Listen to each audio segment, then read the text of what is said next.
Bagaimana ini Bu? Hujannya kok makin gede aja. Sedangkan nenek udah kayaknya nggak tahan lagi itu. Sabar aja. Mungkin bentar lagi berhenti hujannya. Tapi Bu, kasihan si nenek. Nenek udah gak kuat itu. Napasnya pun udah terengah-engah. Ya udah sih, nggak usah panik. Namanya juga manusia. Kadang sehat, kadang sakit. Nggak usah berlebihan lah nak. Nenek kan udah tua ini. Iya Bu. Yaudah sono kamu mandi. Oh iya, nama saya Hadi. Saya tinggal dengan ibu dan nenekku. Ayahku kerja di luar kota. Nenekku udah sakit semenjak 3 bulan yang lalu. Namun udah 1 minggu ini keadaannya makin memburuk saja. Dia sudah tidak mau makan lagi. Tapi entah kenapa ibuku biasa-biasa saja ngeliat nenek. Padahal nenek udah sangat buruk keadaannya. Seolah ibu membiarkan nenek begitu saja. Bahkan tidak sedikit pun ibu itu merasa kasihan ke nenek. Waktu pun sudah jam 7 malam. Hujan belum juga reda. Aku makin panik ngeliat nenek. Aku gak bisa jauh dari nenek. Tangan nenek selalu aku pegang. Aku selalu perhatikan nafas nenek. Aku takut kehilangan nenek. Nenek sangat baik sekali sama aku. Tiba-tiba ibuku minta izin. Dia berpesan padaku, "Nak, tungguin nenek dulu ya. Ibu mau ke Pak Haji. Coba mau minta tolong ke dia. Barangkali Pak Haji bisa nolong nenek." "Oh iya Bu, cepet ya Bu ya, kasihan nenek." "Iya nak." "Yaudah ibu jalan dulu ya." Kini tinggallah aku dan nenekku di rumah. Hujan yang belum reda membuat suasana makin mencekam. Dalam kesunyian, tiba-tiba saya merasakan ada sesuatu yang aneh. Kok aneh banget rasanya ya? Di rumah kan gak ada siapa-siapa kecuali aku dan nenek. Tapi perasaan kayak ramai banget, banyak yang datang. Ya sudah, mungkin perasaanku aja. Gak lama kemudian, perasaan ada yang ngetuk pintu. Alhamdulillah, akhirnya ada juga saudara yang mau nengokin nenek. Dalam hatiku, aku pun langsung menuju pintu. Seketika pintu terbuka, ternyata gak ada siapapun. Kok gak ada siapa-siapa?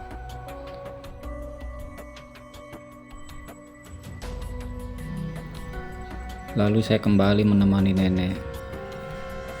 Tangan nenek langsung aku pegang. Wajahnya selalu kupandang. Dalam hatiku berkata, "Nenek, maafin Hadi ya. Hadi gak bisa berbuat apa-apa nek, selain ngejaga nenek." Tak terasa waktu sudah jam 10 malam. Ibuku tak kunjung datang. Padahal rumah Pak Haji gak jauh. Apa jangan-jangan ibu sekalian ke rumah saudara, ngasih tahu kalau nenek keadaannya sedang memburuk. Ya sudahlah. Saya pun mulai lelah. Akhirnya saya tiduran di samping nenek.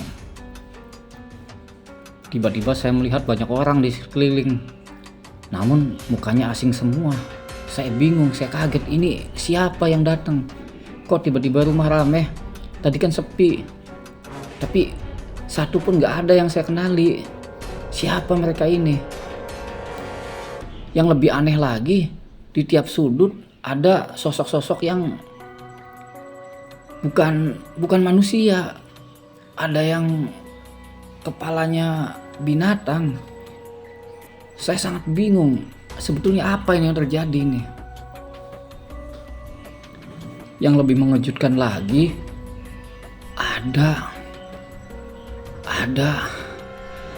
ada makhluk yang makin mendekat. Mukanya sangat mengerikan. Pas tepat dia di depanku, dia tertawa terbahak-bahak. Seketika itu aku pun terbangun. Dan ternyata aku mimpiku aneh sekali, sulit untuk dijelaskan. Tubuhku penuh dengan keringat. Kulihat sudah jam 1 malam. Ibuku belum juga datang. Saya mulai takut dengan keadaan. Saya mulai merasa bahwa ini ada yang gak beres ini, ada yang gak benar ini. Dalam keadaan yang sangat bingung, saya pegang nenek. Betapa terkejutnya, ternyata nenekku sudah tidak ada. Nenekku sudah meninggal. Saya nggak tahu apa yang harus saya lakukan. Di rumah tidak ada satu orang pun kecuali aku dan jasad si nenek. Tidak banyak yang bisa aku lakukan. Aku menangis menatap wajah nenek. Aku nggak tahu harus berbuat apa. Sedari kecil, saya tidak pernah belajar ilmu tentang agama. Apalagi bagaimana cara memperlakukan jasad. Saya sama sekali tidak punya pengetahuan tentang ilmu agama. Saya sangat bingung. Dalam kebingungan, dengan terpaksa saya tutup jasad nenek dengan kain dan saya peluk. Saya terus menangis dengan penuh penyesalan. Saya bingung sekali harus berbuat apa. Mau minta tolong ke siapa? Mau saya tinggalin nenek sendirian? Tidak mungkin. Sedangkan waktu sudah jam 1 malam. Apa yang harus saya lakukan, ya Allah? Kenapa ibu lama banget? Sampai jam 1 malam pun belum datang. Kenapa nggak ada satupun dari mereka yang ada firasat bahwa nenek akan tiada? Badan pun lemas. Serasa sudah tidak ada tulang lagi. Saya terus di samping nenek. Jasad nenek saya peluk. Dan pada akhirnya saya dengar ketukan pintu sambil memanggil namaku. Hadi, Di, bangun, udah subuh. Hadi. Saya pun bangun. Saya lihat ternyata sudah jam 6:30. Ya Allah, udah siang. Saya langsung buka pintu. Begitu saya lihat ternyata ibuku dengan beberapa saudaraku. Aku pun langsung peluk ibu dan menangis. Ngasih tahu bahwa nenek sudah tiada. Semuanya sedih. Ibu pun menyesal karena telah meninggalkan nenek dan aku sendirian. Lalu kami semua menuju ke jasad nenek. Semua sedih atas kepergian nenek karena mereka tidak bisa melihat detik-detik terakhir nenek. Lalu aku dan beberapa saudaraku mengangkat jasad nenek untuk dipindahkan ke ruang tengah. Tidak butuh waktu lama, warga pun mulai berdatangan. Entah siapa yang memberitahu bahwa nenekku telah meninggal. Satu persatu warga datang untuk melayat. Dan beberapa warga melantunkan ayat suci di depan jasad nenek. Aku yang tidak bisa berbuat apa-apa, hanya bisa meratapi nasib. Aku menyesal. Kenapa dari dulu aku tidak mau belajar ilmu tentang agama, sedangkan nenekku saat ini hanyalah membutuhkan doa doa dari anak cucunya. Saya sangat menyesal. Saya sangat sedih. Betapa tidak bergunanya saya buat nenek. Nenek sangat membutuhkan doa-doa dari anak cucunya. Sedangkan aku, cucu yang paling disayangi, tidak bisa mendoakan nenek. Waktu pun terus berjalan. Jasad nenek pun diurus dengan baik oleh keluarga. Lalu aku bertanya pada ibuku, "Bu, gimana ayah? Udah dikasih tahu belum?" "Udah, Di. Nanti katanya bentar lagi nyampe."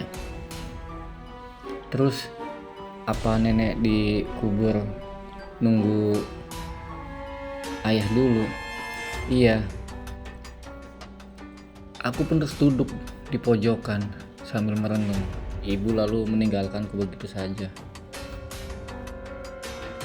Aku udah gak bisa melakukan apa-apa kecuali duduk sedih.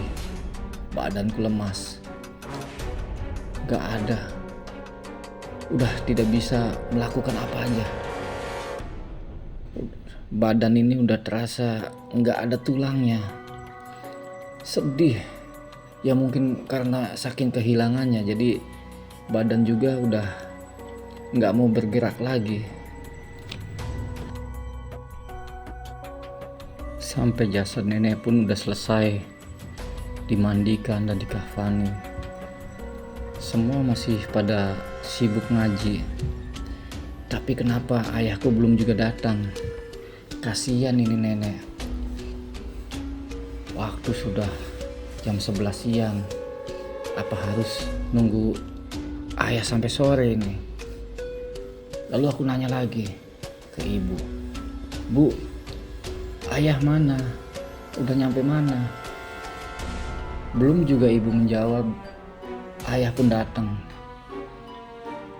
Ayah langsung berlutut, langsung lemas melihat jasad nenek. Matanya berkaca-kaca. Lalu ibuku menghampiri ayahku. "Sudah ya, ikhlaskan saja." Ayahku tidak menjawab, diam saja. Mungkin ayah sangat menyesal karena ketika nenek menjelang ajal, ayah tidak ada di samping nenek. Mata ayah berkaca-kaca.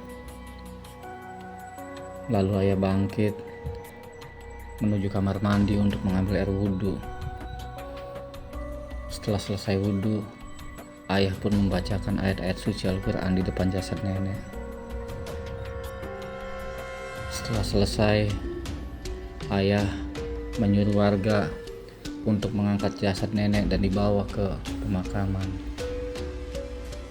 Ketika jasad nenek sudah berada di dalam keranda, tekadku ingin ikut serta mengiringi jasad nenek menuju ke pemakaman. Namun sayang, kakiku, badanku sudah tidak sanggup lagi berdiri. Aku sangat lemas sekali, mungkin karena sangat kehilangan nenek. Akhirnya aku pun terjatuh pingsan. Setelah aku sadar, di hadapanku sudah ada ayah, ibu, dan saudara yang lainnya. Mereka menanyakan bagaimana kronologinya semalam, dan aku menjelaskan semuanya dengan detail. Ibuku minta maaf karena dalam pikiran ibu, nenek gak akan pergi malam itu. Kami pun akhirnya saling berpelukan dan mengikhlaskan kepergian nenek. Sekian kisah dari Hadi. Terima kasih sudah menyimak sampai selesai. Jangan lupa terus dukung channel kami dengan cara subscribe, like, dan komentar.